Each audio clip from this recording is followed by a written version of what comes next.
গণতান্ত্রিক পরিবেশের জন্য একটি সুষ্ঠু একটি যাকে বলে গ্রহণযোগ্য নির্বাচন, এটি কিন্তু একটা প্রধান শর্ত।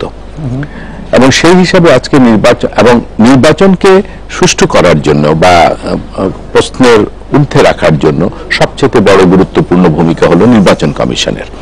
সেই কারণের জন্য আজকে নির্বাচন কমিশনকে পুনর্গঠন করার জন্য যে উদ্যোগ নেওয়া হয়েছে, যদিও সংবিধানে আপনার এই উদ্যোগের কথা বলা নেই, সংবিধানে কিন্তু ছিল যে রাষ্ট্রপতি প্রধানমন্ত্রীর সাজেশন অনুযায়ী তিনি নির্বাচন কমিশন গঠন করতে পারেন, এবং কোন নির্বাচন কমিশন গঠন সম্পর্কিত কোন আইনও এখন পর্যন্ত প্রণীত হয়নি। তারপরে আমি মনে করি যে এই যে উদ্যোগটি, এই উদ্যোগটি মোর ডেমোক্রেটিক, গণতান্ত্রিক এবং সকলের সাথে আলোচনা, 31টি দলের সাথে রাষ্ট্রপতি আলোচনা করেছেন এবং সার্চ কমিটি গঠন হয়েছে। রাষ্ট্রপতিকে ধন্যবাদ দিতে হয় এবং তার সাথে ধন্যবাদ দিতে হয় যে আজকে যারা সরকারি দল আছেন এবং সেই সরকারি দলের প্রধানমন্ত্রী এবং সেই দলের প্রধান জননেত্রী শেখ হাসিনাকে এবং তার সাথে রাজনৈতিক দলগুলো যারা এই আলোচনায় অংশগ্রহণ করেছে। আমাদের সাথে বদিউল আলম মজুমদার এসে পৌঁছেছেন, আমরা তাকে স্বাগত জানাই। আমি যে প্রশ্নটি আরেকটু ইলাবোরেট করতে এরকম করে যে রাজনৈতিক দলগুলি থেকে নাম দেওয়ার ব্যাপারে এক ধরনের দ্বিধা কাজ করছে, যে রাজনৈতিক দলগুলি যে নাম দিবে তাকে নিয়েই আবার বিতর্ক তৈরি হতে পারে, যার জন্য যে কথাটি আসলে মাওলানা হানিফ স্পষ্ট করে বলেছেন, অনেকে আবার বলছেন যে আসলে নাম দেওয়া না দেওয়ার মধ্যে একটা দ্বিধা দোটানা। আপনিও সেটা অনুভব করেন কিনা? আমি মনে করি প্রথম হলো নাম দেওয়ার আগে, ধরুন আমি আপনার নাম দিতে চাই, তা আমাকে কিন্তু প্রথমে আপনার কনসেন্ট নিতে হবে, কারণ আপনার নাম তো আমি হুট করে দিয়ে আপনাকে একটা অপ্রস্তুত অবস্থাতে আমি ফেলতে চাই না, কারণ আপনার যোগ্যতা থাকতে পারে কিন্তু আপনি ইচ্ছুক কিনা সেটাই থাকতে হবে।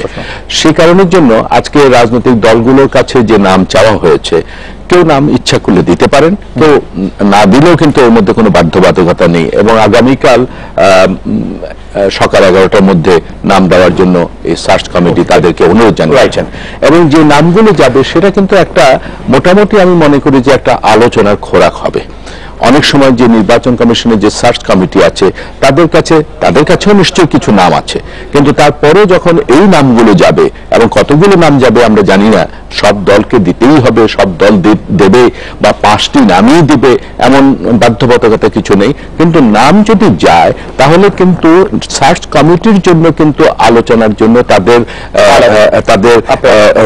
তাদের দিগন্তটা অনেকটা মুক্ত হয়ে থাকবে। আমি একটু যারা বদিউল আলম মজুমদারের কাছে জানতে চাই যে আপনার নাম নির্বাচন কমিশনার বা প্রধান নির্বাচন কমিশনার হিসেবে প্রস্তাব করার জন্য কেউ আপনার সাথে আলোচনা করেছেন কিনা? আপনি সার্চ কমিটিতে আছেন, অনেকেই সার্চ কমিটি আপনার একটি 12 জন বিশিষ্ট যে নাগরিকের সাথে কথা বলেছেন তার মধ্যে আপনি একজন, কিন্তু একটি প্রশ্ন উঠছে যে আপনারা যারা সেখানে আছেন তাদেরও তো আসলে নির্বাচন কমিশন হিসেবে বিবেচনা করা যেত বা যেত কিনা? হ্যাঁ, সম্ভবত যেত, তবে আমি এই বিবেচনায় থাকতে চাই না এবং কেউ আমার সাথে কথা বলেনি। আচ্ছা, দ্বিতীয় প্রশ্ন যদি করতে চাই যে আপনারা আসলে কিভাবে নির্বাচন কমিশনাররা পদে আসীন হলে সবচেয়ে ভালো হবে বলে মনে করছেন? আমি আমার কথা বলতে পারি যে আমি এটা বলেছি, বহুবার বলেছি, লিখেছি যে আমি মনে করি আমাদের সংবিধানের 118 অনুচ্ছেদে সুস্পষ্ট বলা আছে আইনের বিধানাবলী সাপেক্ষে রাষ্ট্রপতি নিয়োগ দেবেন। তা আমাদের একটা আইন হওয়া উচিত, আইন হওয়া অনেক আগে হওয়া উচিত ছিল, এবং আইনের মধ্যে কতগুলো জিনিস সুস্পষ্ট করা যেত। একটা হলো এই কমিশনের, নির্বাচন কমিশনের দায়িত্ব, কর্তব্য, ক্ষমতা ইত্যাদি সুস্পষ্ট করা যেত।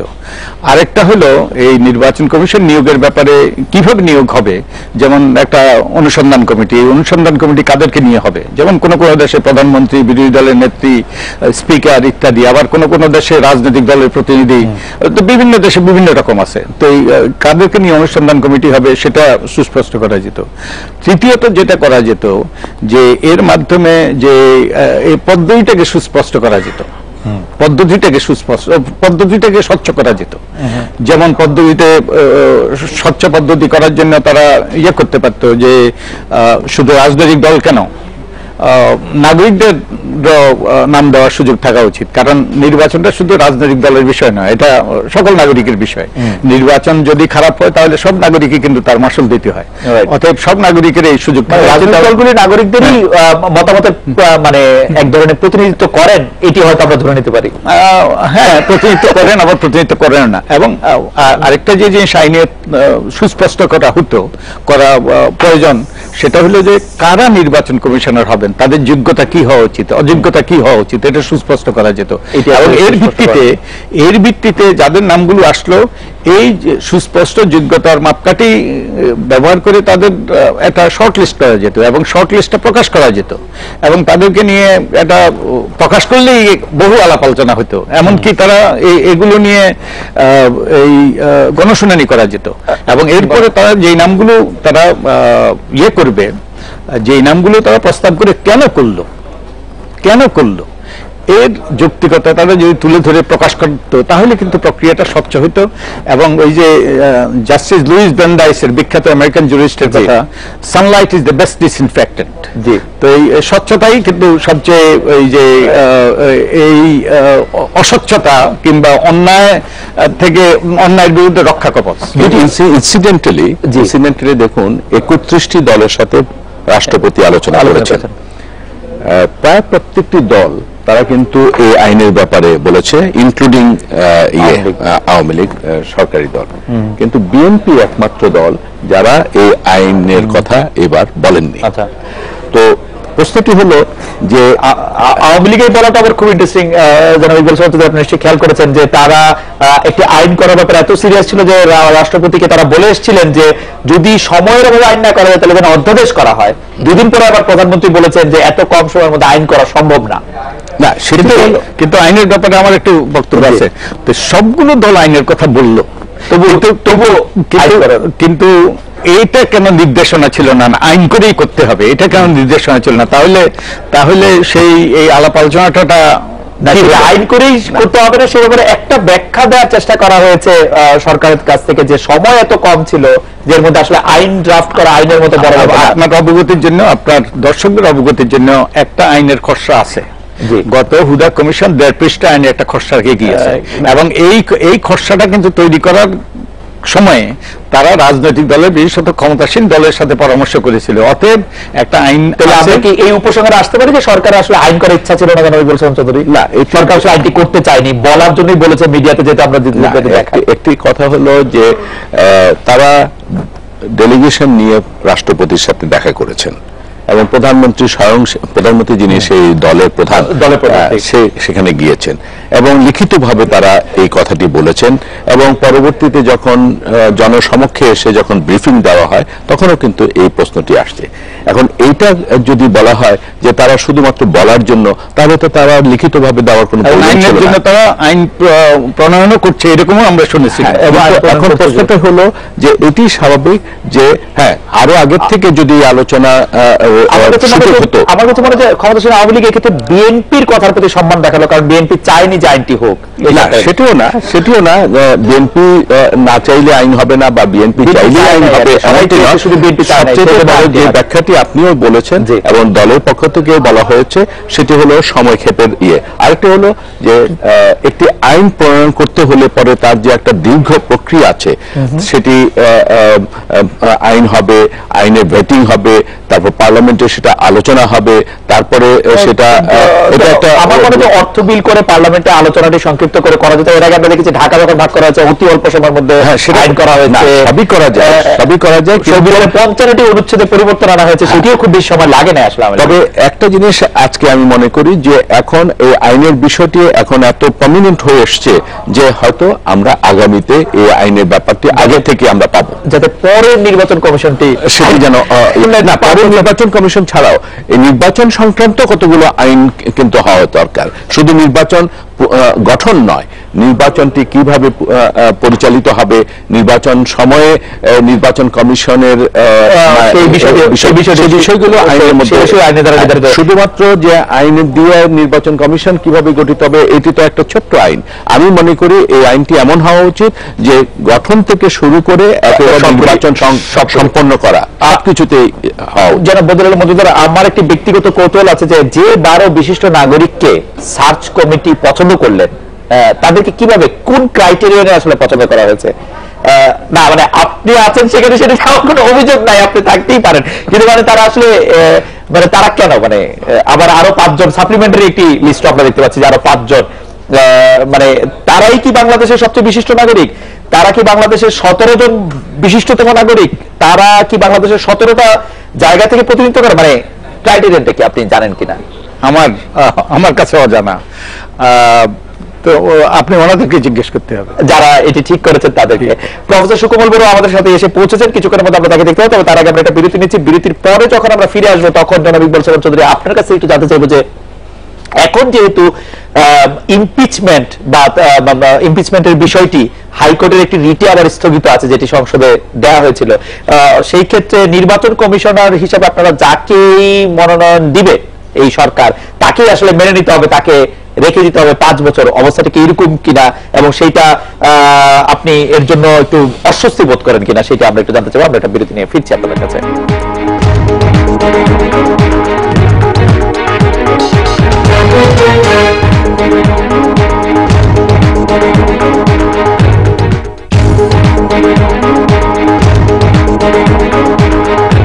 আজকের বাংলাদেশ সৌজন্যে রেইন পাওয়ার ওয়াইন। চেয়ারম্যান সাহেব, কারখানার জন্য জায়গাটা বেশ ভালো, কিন্তু কিন্তু আমি এখানে দক্ষ স্মার্ট ম্যানেজার কই পাবো? Excuse me, sir. Please don't judge a book by its cover. চাই এমন চমক যা কেড়ে নেয় সবার নজর, তাই নতুন রিন এর ব্রাইট ক্লিনিং টেকনোলজি গভীর থেকে ময়লা দূর করে সাদা ও রঙিন কাপড়কে রাখে নতুনের মতো উজ্জ্বল। নতুন রিন, থাকুন উজ্জ্বল সব সময়।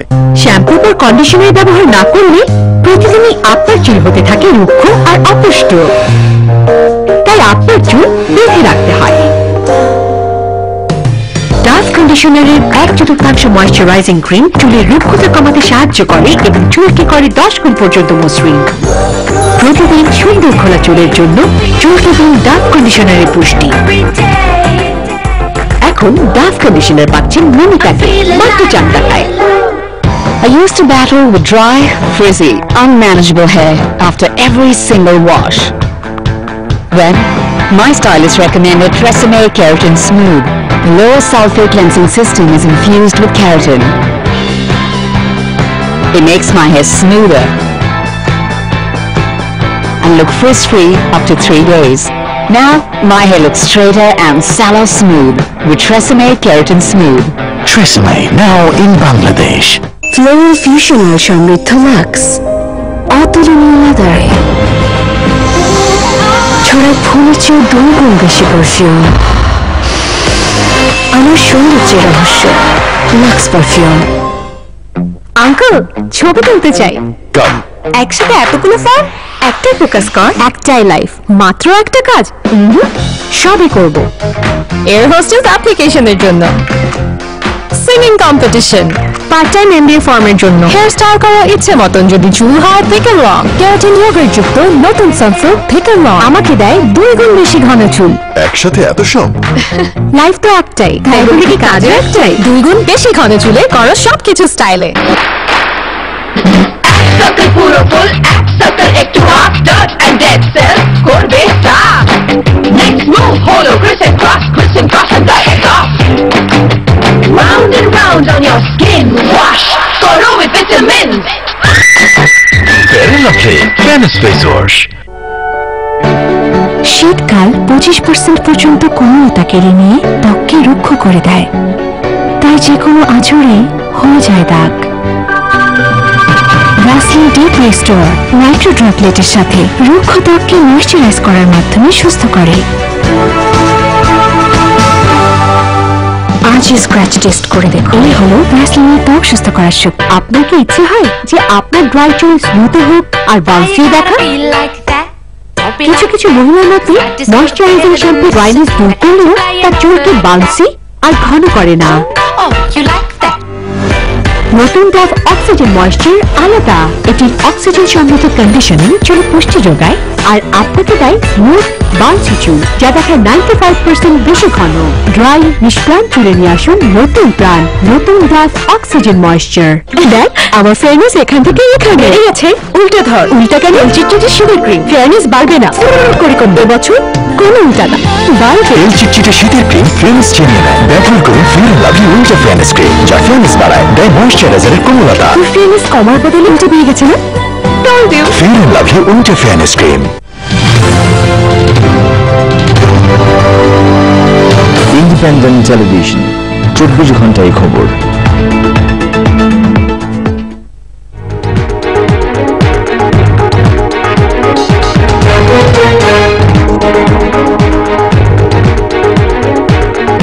ইসলাম আজকের বাংলাদেশে অধ্যাপক সুকোমল বড় আসছেন আমাদের সঙ্গে। অধ্যাপক সুকোমল বড়, আপনাকে স্বাগত। অধ্যাপক সুকোমল বড়, আপনার কাছে জানতে চাই যে দক্ষ, সৎ, গ্রহণযোগ্য, নিরপেক্ষ, নির্দলীয় ব্যক্তি আপনি কাদেরকে মনে করেন নির্বাচন কমিশন করার জন্য, এবং আপনি কোন নাম সাজেস্ট করবেন কিনা, বিএনপির নাম সাজেস্ট করা উচিত হবে কিনা, তিনটি বিষয় যদি আপনি একটু আমাদেরকে বলেন। না, প্রথমে বলতে চাই আমি আপনাকে ধন্যবাদ জানাই। আজকের এই আমার মনে হয় আমাদের এই সিটিংটা খুবই গুরুত্বপূর্ণ জাতির জন্য এবং আমাদের নিজেদের জন্য। তো আপনি যে প্রশ্নটা করছেন আমাকে, প্রথমে আমি জিজ্ঞাসা করতে চাই যারা ইসি গঠন করছে এবং যাদের নামগুলো আমরা পেয়েছি 6 জন, তারা সম্পূর্ণভাবে নিরপেক্ষ কিনা। আপনার কি মনে হয় স্যার? আমার তো মনে হয় নিরপেক্ষ না। আচ্ছা, এই 6 জনের মধ্যে একজন কমপক্ষে অনিরপেক্ষ আছে। অনিরপেক্ষ, ঢাকা বিশ্ববিদ্যালয়ের শিক্ষক, চট্টগ্রাম বিশ্ববিদ্যালয়ের প্রোপাচার্য। না, চট্টগ্রাম বিশ্ববিদ্যালয়ের প্রোপাচার্য তো কোনো নিরপেক্ষ হতে পারে না। আচ্ছা, কারণ দলীয় বলে তো উনি প্রোপাচার্য হয়েছে। না না, উনি ছাড়াও আরেকজন অনিরপেক্ষ, মানে তখন আমি ওইভাবে বলবো না, আমি বলবো এটাই নিরপেক্ষ কারা। জি, উনি রাজনীতি করেন না। জি, উনি মানুষের জন্য কথা বলেন। জি, আমাদের বদিউল আলম, জি, আমি এদেরকে বলবো নিরপেক্ষ। প্রফেসর সিরাজুল ইসলাম স্যার, তারা নিরপেক্ষ, তারা কোনো কথা বলবেন। এই জন্য আমি বলছি আজকে যে কথাটা বলা হচ্ছে 31 জন সুপারিশ করেছে তারা নাম পাঠানোর জন্য 31 জনের, এবং বিশেষ করে সেখানে যে 14 দল এবং 20টি দলের হচ্ছে বিএনপি আর 14 দলের হচ্ছে আওয়ামী লীগ। আমার মনে হয় তারা একটু সিদ্ধান্ত উন্নত হচ্ছে এখন, এবং বিশেষ করে যেই সরকার দল ইসি গঠন করবে, যার দায়িত্ব বেশি এখন বর্তমান, যারা ক্ষমতা দায়িত্বে আছে এবং চার্জ কমিটি যারা আছে, আমার মনে হয় সেখানে তো সবাই তো আমাদের উপর সবাই পরিষ্কার দিবালোকের মতো। এগুলো কি কেন আমরা বিতর্কিত হচ্ছি, কেন আমরা পরস্পরকে আমার মনে হয় আমরা একটা মুখোমুখি হচ্ছে, এটা আমার মনে হয় রাষ্ট্রপতিকে কিন্তু আমরা নিরাপদ রাখছি না। রাষ্ট্রপতি একটা কিন্তু শুভ উদ্যোগ ছিল। আমরা যখন গেলাম এবং বিএনপি যখন সেখানে গেল, খুব হাসি মুখে কথা বললো, প্রত্যেকটা দল কিন্তু তাদের মনের এটা খুবই আশাবাদী হয়ে কিন্তু তারা সেখানে গিয়েছিল। তো সেই জায়গাটা কিন্তু এখন প্রশ্নবিদ্ধ আবার, কারণ যে নিরপেক্ষ দলগুলো নামগুলো আসবে আমার মনে হয়, জানি না, নেবে কিন্তু 10 জন, নেবে তো 10 জন, রাইট? তো নাম তো আসবে অনেক, তো সেখান থেকে কাকে নেবেন আপনি? সরকার অবশ্যই যেহেতু সরকার কমিটি, চার্জ কমিটি গঠন করতে, সেখানে হচ্ছে 5 জন হচ্ছে সরকার দলীয়, 5 জন সরকার দলীয়। অবশ্যই স্যার, স্যার আপনি একটু বলেন। আমি বলবো না সরকারের নিরপেক্ষ একজন কে স্যার? সৈয়দ মঞ্জুরুল ইসলাম, উনি নিরপেক্ষ। উনি নিরপেক্ষ স্যার, ওই যে সাংঘাতিক ভাবে নিরপেক্ষ বিচারপতি, হাইকোর্টের বিচারপতি। আর ওইভাবে বলতে চাই না, এরা বলতে চায় না। না, অনেক কিছু থাকে সত্যের কাছে, অনেক কিছু থাকে প্রকাশ্যে, আর কিছু থাকে কিন্তু পেছনে। আমি ওইভাবে বলবো না, তাদের করে সম্মান জানিয়ে বলছি প্রত্যেক যারা গিয়েছে সেখানে, যারা সম্মানিত, তারা যারা গিয়েছে, এটা জাতির আশা আকাঙ্ক্ষার প্রতীক হয়ে তারা গিয়েছে, তাদের দোষ নাই। আচ্ছা, তাদের দোষ নাই। যারা নিয়েছে, যারা নাম প্রস্তাব করেছে, তারা সেখানে গিয়েছে, তাদের নাম এসেছে, এই জন্য তারা গিয়েছে, তাদের কোনো দোষ না, আমি সেও বলবো না। কিন্তু কথা হলো সেখানে অবশ্যই একটা অনৈক্যের মধ্যে কাজ করছে সেখানে।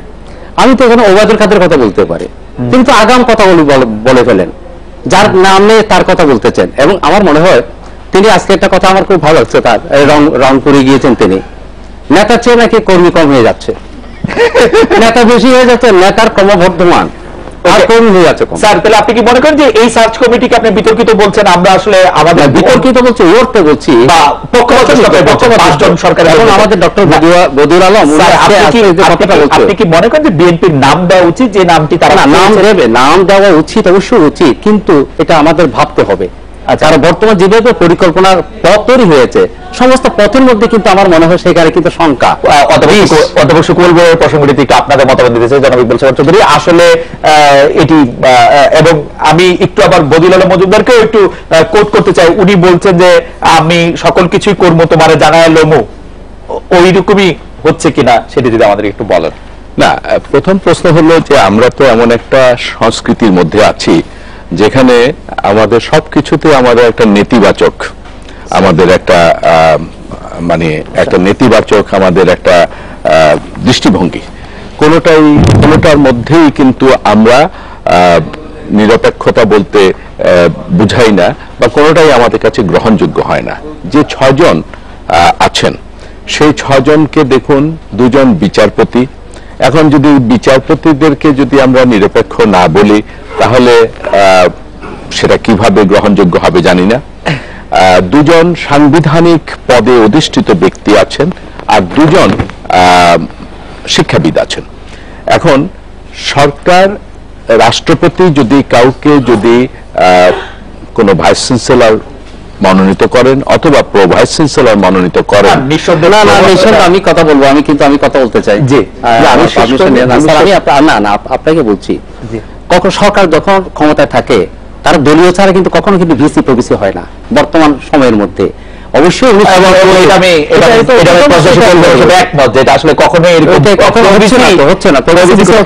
কিন্তু স্যার আপনি এখন এসে কথা বললেন ঠিকই, যেটা আমি আপনার সাথে একমত, কিন্তু ইকবাল চৌধুরী যখন বলছিলেন যে 2 জন বিচারক সর্বোচ্চ আদালতের, যখন বলছিলেন 2 জন সাংবিধানিক পদের কথা, সেটিও কি আপনি বলবেন যে তারা আসলে দলীয় লোকই? না, দলীয় লোক বলবো না। একটি দল সরকার পরিচালনা করতে হলে যেই লোকটিকে সবচেয়ে নির্দলীয় তার রাখতে হয়। ছজনের মধ্যে কিন্তু প্রশ্নবিদ্ধ যদি হয়ে যায়, আপনি দেখেন জাতির কাছে আছে। আমি বলবো, আমি সুকুমার বড়ুয়া বলবো কেন, যে বিএনপির পক্ষ থেকে বলবো কেন, সাধারণ মানুষেরা, সাধারণ যারা সুশীল সমাজের মানুষ, তারা তো বলছে, সবাই সমালোচনা করছে যে আমরা সবাই মানে কি অনেকদিন পরে এটা যে যেমন ধরুন আজকে অধ্যাপক সুকুমার বড়ুয়া বাবু, তিনি একটি দলের উপদেষ্টা, জি বিএনপি চেয়ারপারসন উপদেষ্টা, কিন্তু তিনি যখন একটি ভালো কথা বলবেন, মানে একজন অধ্যাপক হিসাবে, একজন শিক্ষক হিসাবে যখন কথাগুলো বলবেন, সেই ভালো কথাটা যেহেতু তিনি একটি দলের মানে উপদেষ্টা, সেই কারণের জন্য ভালো কথাটা ভালো নয়, এটি তো বিবেচনা করার বিষয় না। নিরপেক্ষ, নিরপেক্ষ মানে কি? নিরপেক্ষ কোন দলের সঙ্গে সম্পৃক্ত না। আপনার তো আমাকে নিলে তো আমি সেখানে বলবো যে আমাকে নাম রাখবেন। আপনি সেই কথা যদি বলেন, তাহলে আপনার দলের প্রধান যিনি, তিনি তো একসময় বলেছিলেন যে শিশু এবং পাগল ছাড়া কোনো নিরপেক্ষ ব্যক্তি নেই। এই সমাজের মধ্যে আপনাকে খুঁজে বের করতে হবে। সবাইকে যদি আপনি পক্ষ বলে দেন, তাহলে কে আসবে? কেউ আসবে না। আজকে আপনি একটি দলের উপদেষ্টা হয়েছেন বলেই আপনার ভালো একটি বক্তব্য গ্রহণযোগ্য হবে না, বা আমরা সার্বিক একটি পারস্পরিক অনাস্থা এবং অবিশ্বাসের মধ্যে দিয়ে যাচ্ছি। সেইখানে একজন মানে যাকে চেনা যাচ্ছে যে তিনি আসলে তাকে আমরা কেন?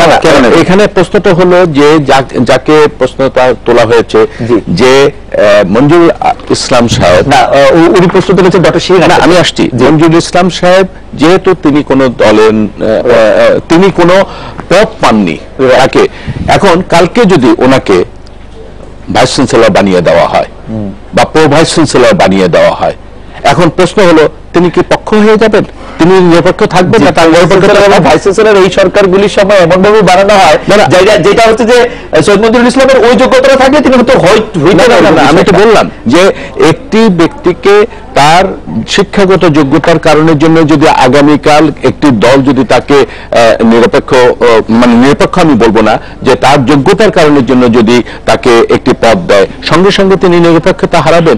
এই সংস্কৃতি যতক্ষণ পর্যন্ত আমাদের ধারণার মধ্যে থেকে না যাবে আমরা কিন্তু সমাজকে এগিয়ে নিয়ে যেতে পারবো না। ভাই, আপনি আমাদের সাংবাদিকদের সবার নেতা, কিন্তু আপনাকে যে মাননীয় প্রধানমন্ত্রী শেখ হাসিনা তার উপদেষ্টা বানিয়েছেন তার তো একটি নির্দিষ্ট কারণ আছে না, কারণ আপনাকে তো বানানো হয় না যে আপনি একটু নিরপেক্ষ লোক, আমাদের সবার নেতা, সেই জন্য আপনাকে বানানো। আমাদের স্পেসিফিক কারণ আছে। অবভিয়াসলি আমি এই সরকারের আদর্শের সাথে বা মুক্তিযুদ্ধের আদর্শের সাথে আমি আছি, বানানো হয়েছে ঢাকা, স্পেসিফিক কারণ আছে। কিন্তু কতগুলো প্রশ্ন থাকবে।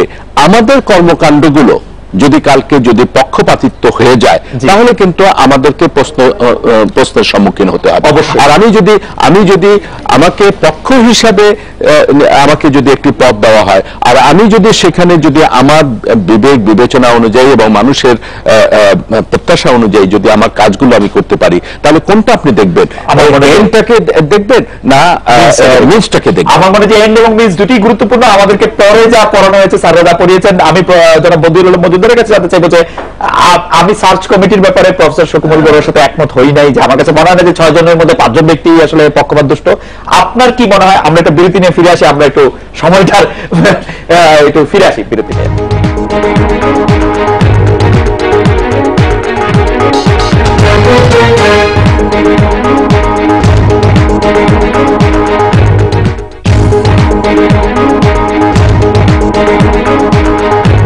আজকের বাংলাদেশ সৌজন্যে রেইন পাওয়ার ওয়াইন। চেয়ারম্যান সাহেব, কারখানার জন্য জায়গাটা বেশ ভালো, কিন্তু কিন্তু আমি এখানে দক্ষ স্মার্ট ম্যানেজার কই পাবো? Excuse me sir,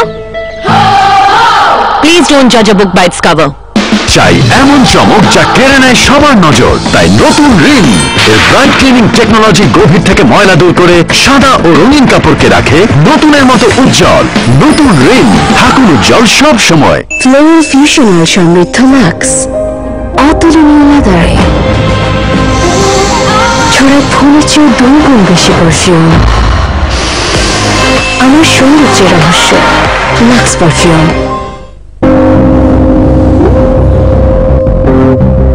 fair and Lovely men anti marks cream, না জেনে এন্ডোর্স করা পুরনো স্ট্যান্ডার্ড, মার্কসের উপর টেস্ট করা নতুন স্ট্যান্ডার্ড। চেহারা কয়েক সপ্তাহ আগে আর এখন ফেয়ার এন্ড লাভলি মেন ব্যবহারের পরে মার্কস রিডিউসড, ফেয়ারনেস ইনক্রিজ। পার্থক্য দেখলে সো গাইস, মার্কস কমাও, ফেয়ারনেসের স্ট্যান্ডার্ড বাড়াও। Fair and Lovely men anti marks cream. শুধু ফর্সা ত্বক যথেষ্ট না, ডার্ক সার্কেলস ও দাগ দূর করে আমরা ভেতরের উজ্জ্বলতা প্রকাশ করতে পারি। নতুন Pond's white beauty spot removal technology পুরো ভিটামিন B3 সমৃদ্ধ, যা ডার্ক সার্কেলস ও দাগ হালকা করে ত্বক উজ্জ্বল করতে সাহায্য করে। উজ্জ্বলতা ভেতর থেকে। নতুন পন্ডস হোয়াইট বিউটি, এগুলো পন্ডস ইউনিকার। শীতকাল 25% পর্যন্ত কোমলতা কেড়ে নিয়ে ত্বককে রুক্ষ করে দেয়, তাই যে কোনো আঁচড়ে হয়ে যায় দাগ। ভ্যাসলিন ডিপ রিস্টোর নাইট্রো ড্রপলেটের সাথে রুক্ষ ত্বককে ময়শ্চারাইজ করার মাধ্যমে সুস্থ করে।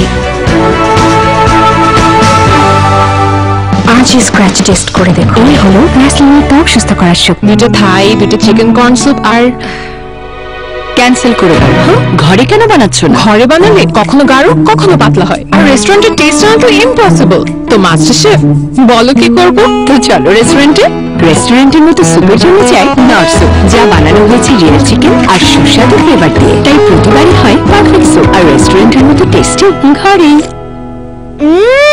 কোথায় থেকে আনলে? আমার সুপার কিচেন থেকে।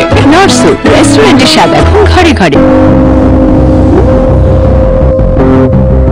Fair and Lovely men anti marks cream, না জেনে এন্ডোর্স করা পুরনো স্ট্যান্ডার্ড, মার্কসের উপর টেস্ট করা নতুন স্ট্যান্ডার্ড।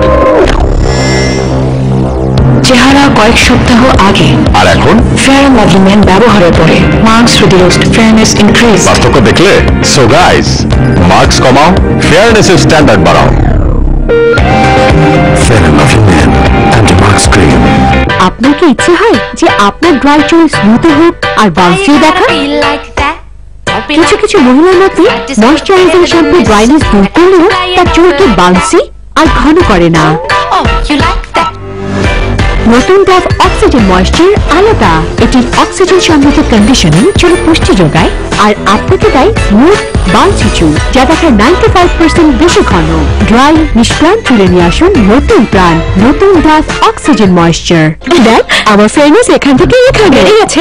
উল্টা ধর। উল্টা কেন? চিটচিটে শীতের ক্রিম ফেয়ারনেস বাড়বে না, করে কম। এবছর কোনো উল্টা না, বাড়বে। তেল চিটচিটে শীতের ক্রিম ফেয়ারনেস চিনিয়ে নেয়। ব্যবহার করুন fair and lovely winter fairness cream, যা ফেয়ারনেস বাড়ায়, দেয় ময়েশ্চারাইজারের কোমলতা। তোর ফেয়ারনেস কমার বদলে উল্টে পেয়ে গেছে না? টল দিও। Fair and lovely winter fairness cream.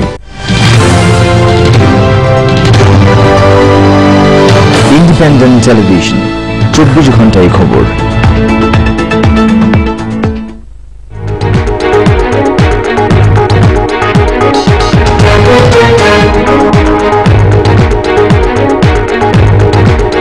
আজকে বাংলাদেশে জনাব বদিউল আলম মজুমদার, আপনার কাছে জানতে চাইবো যে আসলে আমরা নিরপেক্ষ, সৎ, গ্রহণযোগ্য, নির্দলীয় ব্যক্তিদের নাম আসলে আমরা কি করে পেতে পারি? যেখানে সার্চ কমিটি নিয়ে বিএনপি প্রশ্ন তুলেছে, বিএনপি চেয়ারপারসন উপদেষ্টা অধ্যাপক সুমন বড় প্রশ্নই তুললেন, আপনি এটাকে কিভাবে দেখছেন? এটা আমি মনে করি এটা করা সম্ভব।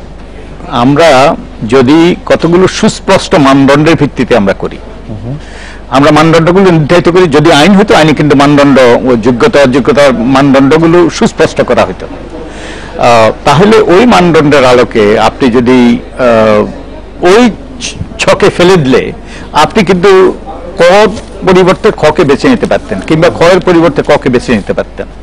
এবং এটা একটা এই যে মানদণ্ড, বস্তুনিষ্ঠ মানদণ্ড যদি করা হয় এবং আইন করলে তা করা যেত। আরেকটা হলো প্রক্রিয়াটা যদি স্বচ্ছ হয়। সেই লুইস ব্র্যান্ডাইস, বিখ্যাত জাস্টিস, আমেরিকান জাস্টিস বলেছিলেন যে Sunlight is the best disinfectant. তো এই স্বচ্ছ প্রক্রিয়া যদি করা হয়, তাহলে কিন্তু ওই অস্বচ্ছ ব্যক্তিরা ঝরে পড়ারই, ছাঁকনি দিয়ে ঝরে পড়ারই সম্ভাবনা বেশি।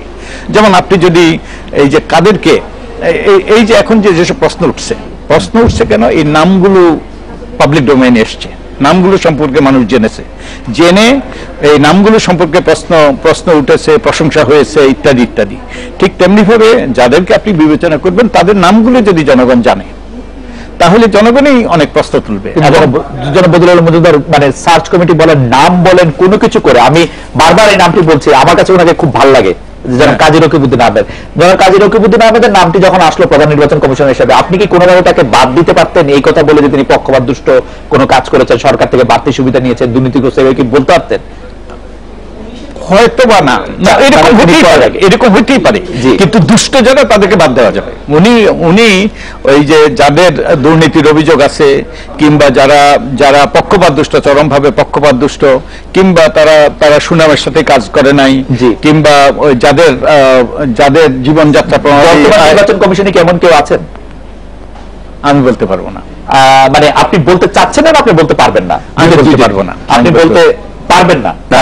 আমি যদি একটা প্রশ্ন আমাদের মজুমদার ভাইকে বলি, এই যে স্বচ্ছতার কথা বলা হয়, 31টা দলের সাথে দীর্ঘদিন থেকে আলোচনা হলো, সার্চ কমিটি হলো, সার্চ কমিটি ওনাদের মতো সুশীল এবং অত্যন্ত স্পষ্ট ব্যক্তি, যারা বরং অনেকে তাদেরকে একটু এড়িয়ে চলতে চান যে স্পষ্ট কথা বলেন, এই সার্চ কমিটি তাদেরকে বেছে নিয়ে আলোচনা করছেন, আরো 5 জনকে নিয়ে তারা আলোচনা করবেন বলে আমরা শুনেছি।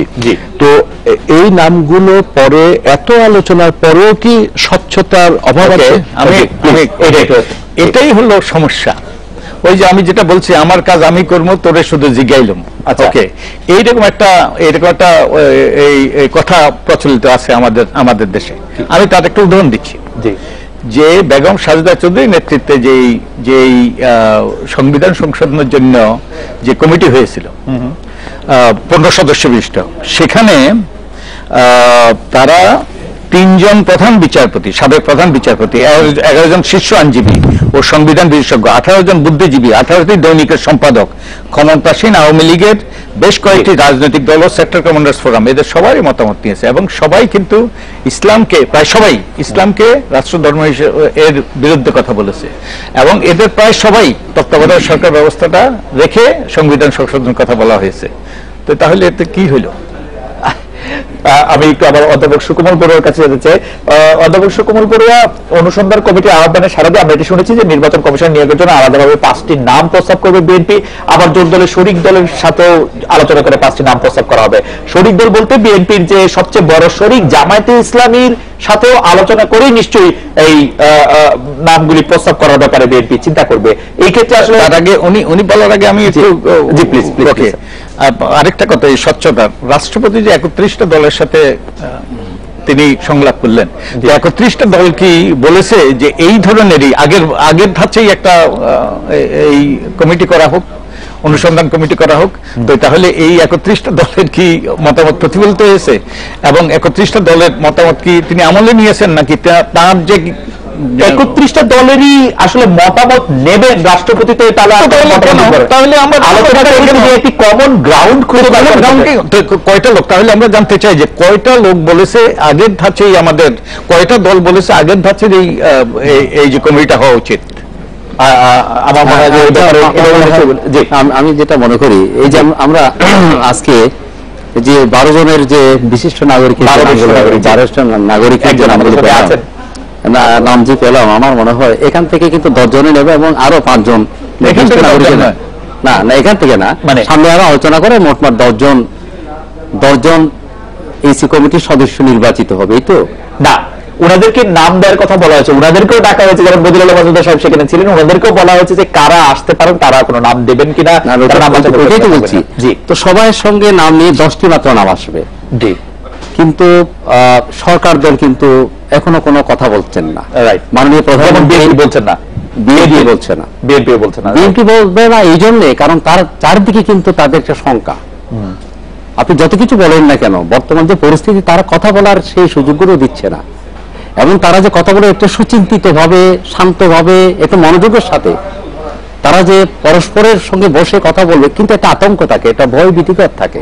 আপনি বুঝতে হবে দেশের অবস্থাটা কিসের ভয়ভীতি। ভয়ভীতি যেমন এই যে দেখেন, এই যে সাবেক প্রধানমন্ত্রী, বিএনপি চেয়ারপারসন, তার প্রতিদিন তাকে হাজিরার জন্য ডাকতেছে, তাদের নেতা কর্মীদের যারা বড় বড় যারা আছে, তারা দলীয় পরামর্শ দেবে, সৎ পরামর্শ দেবে, তাদের সঙ্গে যারা বসবে, যাদের সঙ্গে তারা পরামর্শ করে একটা সিদ্ধান্ত আসবে, প্রত্যেকটার কাছে কিন্তু তাদের মধ্যে একটা আতঙ্ক বিরাজ করে। এখানে সৎ চিন্তা, সৎ মানসিকতা, সুস্থ মস্তিষ্ক প্রত্যেকে আসবে এক। আর দ্বিতীয়ত জিনিসটা আমি ওইটাই বলছি, যত কিছু করা হোক না কেন, উনি যে কথাটি বলছে উনার সঙ্গে আমি একমত। যদি স্বচ্ছ প্রক্রিয়া আমরা দেখতাম, আমরা যদি সদিচ্ছা দেখতাম, সদিচ্ছা, কিন্তু এখানে সেই ইবাদত চৌধুরীর সাথে সদিচ্ছা তো নেই। আমি ধার করে এই কথা বলতে চাই যে সার্চ কমিটি এর কোনোটিও তো ইচ্ছা করলে আওয়ামী লীগ না করতে পারতো।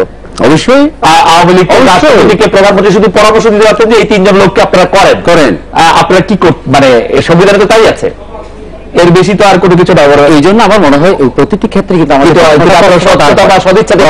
প্রশ্নটা কিন্তু আমাদের কাছে, শুধু আমার কাছে না, আমরা যে আজকে যে দর্শকের এখানে শুনছে, দেশ বিদেশ সবার কাছে প্রশ্নটা হচ্ছে এই জন্য আসছে। এখানে যেমন হয়তো মন্ত্রী পরিষদের সচিব, তিনি তো আমাদের চিটাগাং এর লোক, কক্সবাজারের লোক, আমি তাকে জানি ভালো, তিনি হচ্ছেন এটার আবার তিনি একটা ব্রিফ করতেছেন যে সব তো সরকার দলীয়, এগুলো তো এর বাইরে কখনো যেতে পারে। আমি যত কিছু বলিলে কেন, যত কিছু করিলে কেন, যত কিছু নাম আসুক না কেন, ওই স্ক্রিনিং করার পরে একটা সুনির্দিষ্ট পরিকল্পনায় গিয়ে একই লোকগুলো সেখানে আসা। আমার মনে হয় যে আমরা একটা বিরতির পর জানাবো বলছি, দুটি বিষয় আপনার কাছে জানতে চাইবো। যে একটি বিষয় হচ্ছে যে বিএনপি আসলে কোনোভাবে যে সিদ্ধান্ত নেবে, তারা হামলা মামলা নানাভাবে জড়িত। আর 2 নম্বর ব্যাপারটি হচ্ছে যে সকল বিষয়ে যারা বদিউল আলম মজুমদার প্রচ্ছন্নভাবে এবং খুবই সুস্পষ্টভাবে যারা সুকোমল বড়ুয়া দেখতে পাচ্ছেন যে সবকিছু সরকারের ইচ্ছায় বা আওয়ামী লীগের ইচ্ছায় হবে। এবার আপনি একটা কথা বলতে চাইবো, আমরা একটা বিরতি নিয়ে ফিরছি আপনার কাছে।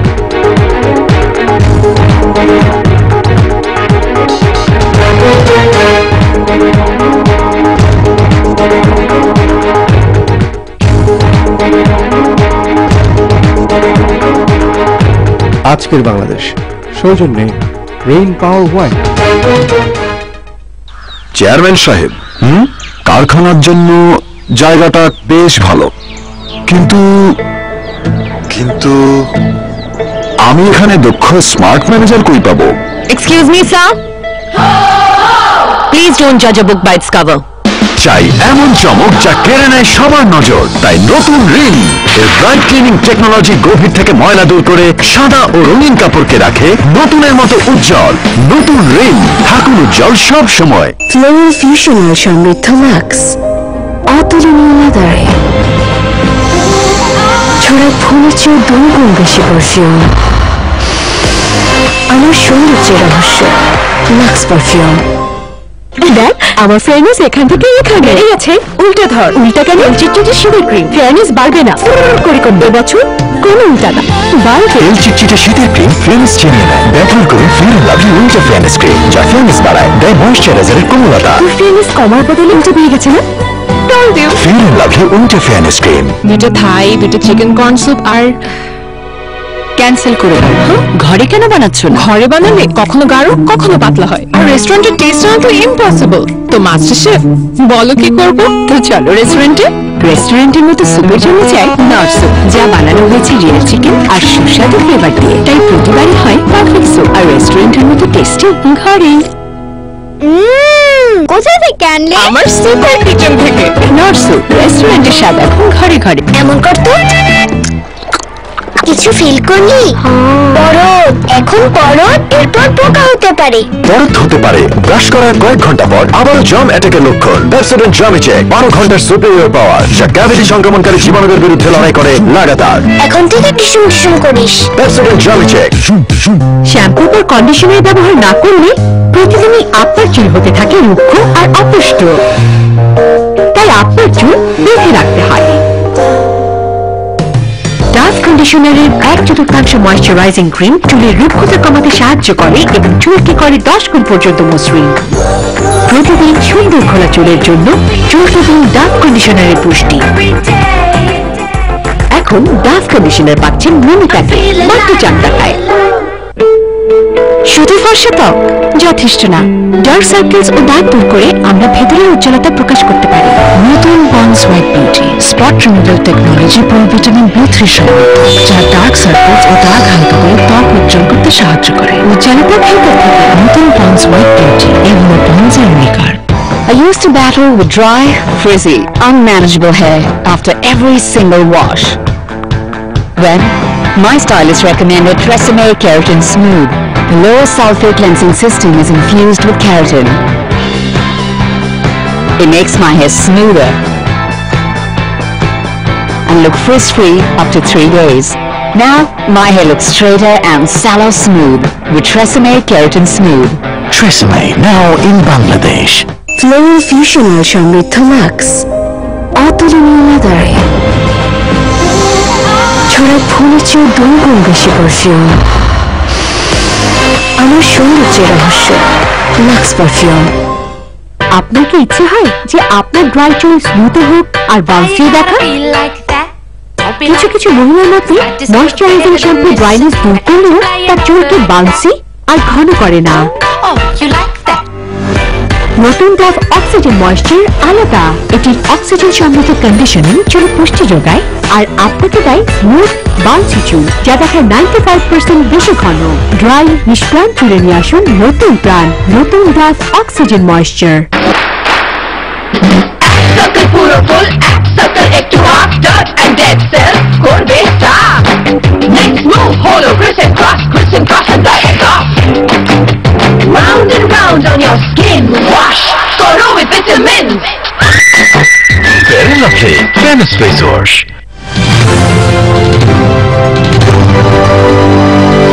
ইন্ডিপেন্ডেন্ট টেলিভিশন, 24 ঘন্টায় খবর।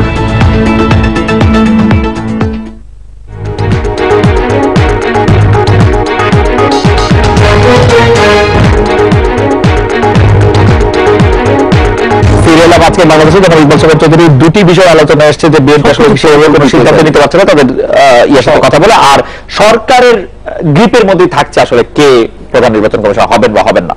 প্রথম প্রশ্নের উত্তর দিতে হয়, আমরা প্রতিদিন মিডিয়াতে দেখি গভীর রাত পর্যন্ত বিএনপির চেয়ারপারসনের যে অফিস আছে সেখানে তারা বৈঠক করছেন, আলোচনা হচ্ছে, এবং সেখানে আমাদের টিভিতে দেখি, আমাদের পত্রিকাতে আমরা দেখি কারা কারা অ্যাটেন্ড করছেন।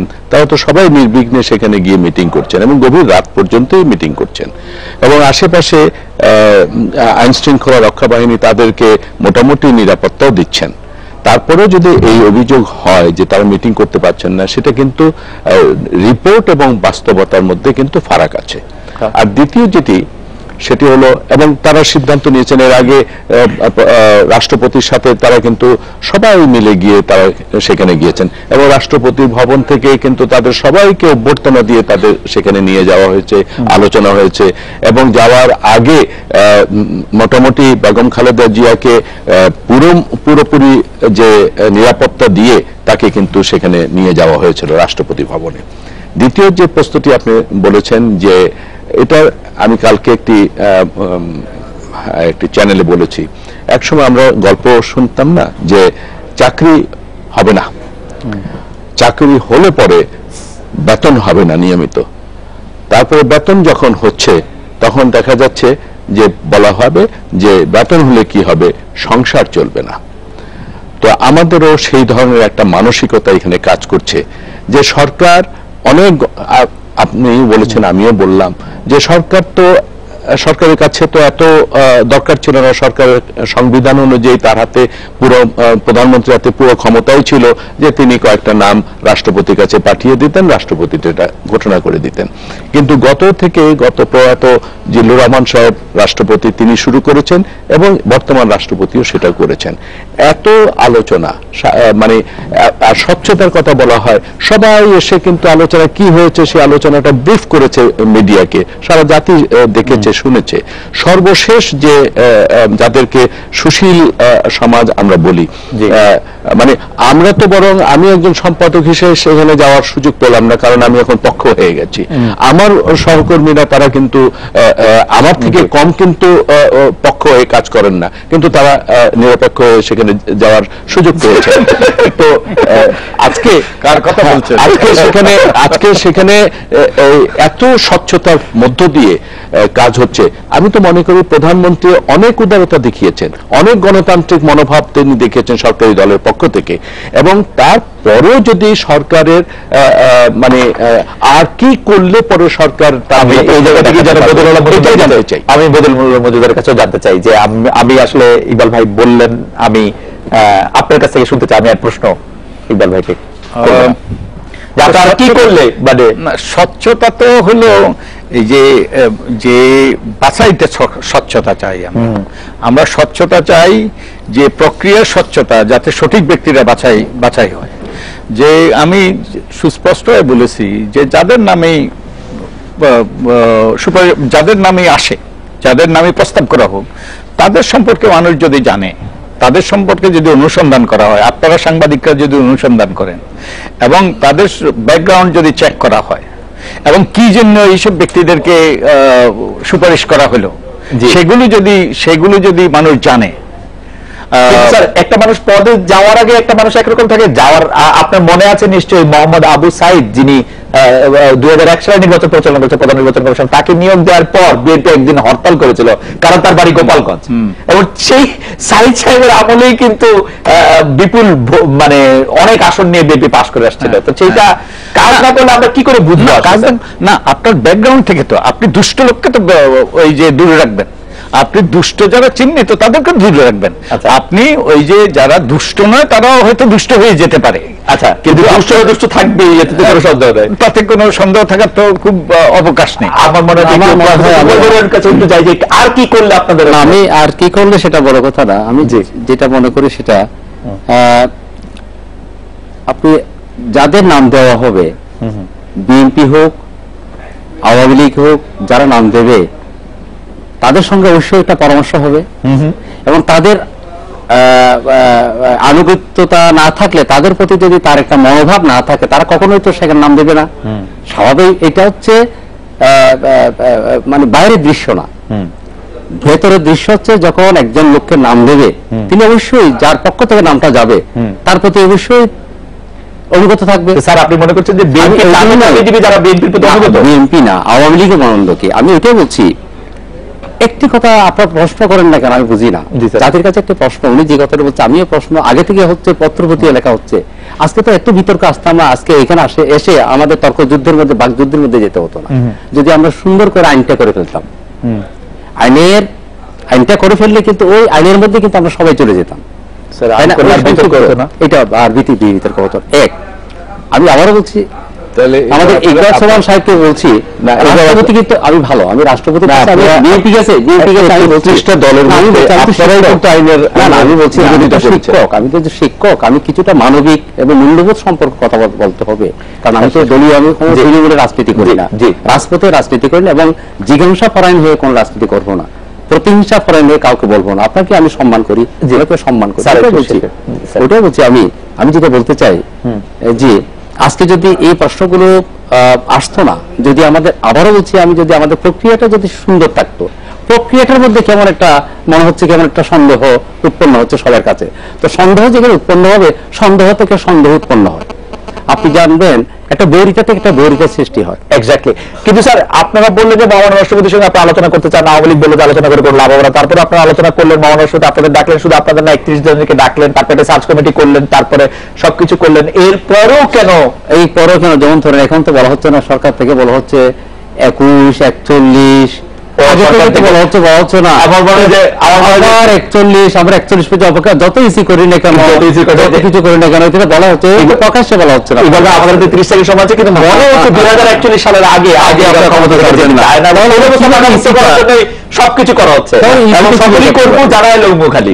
প্রশ্নটা হলো রাজনৈতিক দল যারা যে ক্ষমতার রাজনীতি করে, তারা কিন্তু সবাই, এটাই স্বাভাবিক, ক্ষমতার রাজনীতিতে তারা থাকতে চাইবে। আচ্ছা, যেমন ধরুন আজকে বিএনপি কি ক্ষমতায় যেতে চেষ্টা করছে না? করছে, এটাই তো স্বাভাবিক। রাজনীতি যারা করে, ক্ষমতার রাজনীতি যারা করে, তারা ক্ষমতায় যেতে চাইবে, ক্ষমতার বাইরে থাকলে ক্ষমতায় আসতে চাইবে, আর ক্ষমতায় থাকলে পরে ক্ষমতায় থাকতে চাইবে, এটাই স্বাভাবিক। তবে যে কথাটি, ইচ্ছা করলে কিন্তু আপনি ক্ষমতায় থাকতে পারবেন না যদি আপনি জনগণের সমর্থন আপনার যদি না থাকে। আপনি ইচ্ছা করলেই কিন্তু তাহলে 5টি সিটি কর্পোরেশনের সরকার নিজের দলে থেকে 5টি সিটি কর্পোরেশনে হাঁটতো না। বিএনপি সমর্থন থাকলে আওয়ামী লীগ পারবে, বিএনপি যদি নির্বাচনে না যায় তাহলে এটা পারবে। আমাদের শেষ করে দিতে হবে, আমাদের অবশ্যই শেষ করে দিতে হবে। আমার মনে হয় এত কিছু বন্ধের মধ্যে, এত কিছু সংকটের মধ্যে, এত কিছু বাধা বিঘ্নের মধ্যে, এত প্রাচীর তৈরি করার মধ্যেও আপনি দেখেন মানুষ কত স্বতঃস্ফূর্ত। আপনি একটু করে এই ছিল আজকে বাংলাদেশে দেখা চাল এই সময় শুভরাত্রি।